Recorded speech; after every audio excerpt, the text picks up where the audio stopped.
exactly right. No decision has been made.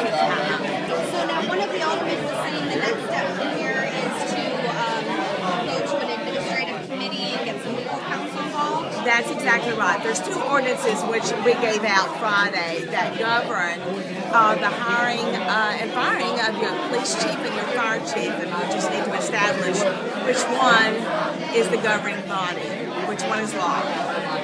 Go ahead. I mean, as far as the basis for firing the former police chief, I mean, you really haven't said that publicly to our viewers anyway. I'm wondering if you could give a reasoning. Under new leadership, we just decided that her services were no longer needed.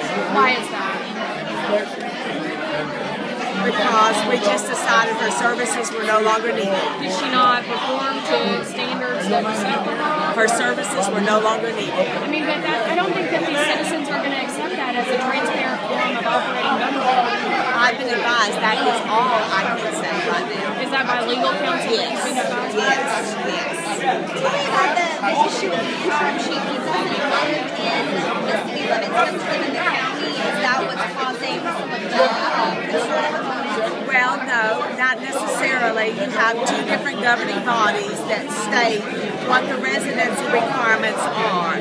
So we're trying to establish which one is actually the law. Do you think we'll be able to get that? I hope very soon. I hope very soon. When the police chief was fired, was there any? Are you the primary person that made the decision? Yes, I was the person that made that decision. Yes. Was there any influence? Any influence from any outside sources, or was that your personal decision?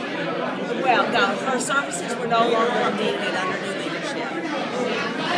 As far as that selection, public comments were made here tonight. Were there any applicants here just considered for this position? We had some applicants that were retired police officers, and those were the ones that we interviewed. And we had a panel of 5 people.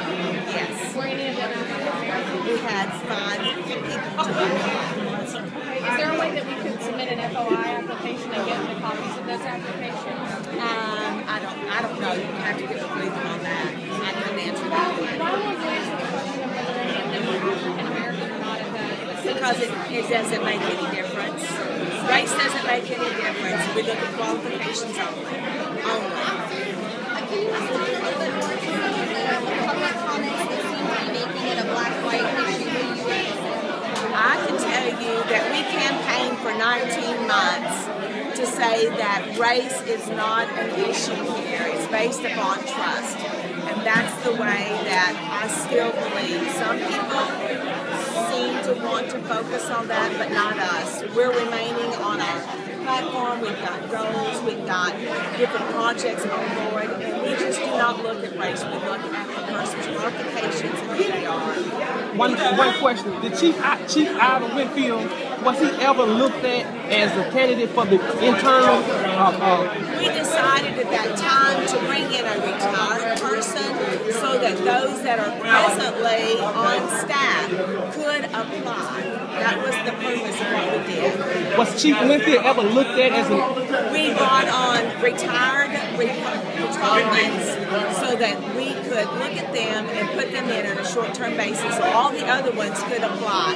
So we have no problems with anybody taking on a particular position on the interim, and we just wanted all to be as honest and free and above board. For folks who are going to be watching the news tonight, what do you think is the most important message to come out of tonight's meeting? We had our first city council meeting of 2013, and it was great. And just moving forward. Moving forward. That's right. There have been complaints in the past from the administration that was in before of lack of transparency, of lack of difficulty communicating with the public.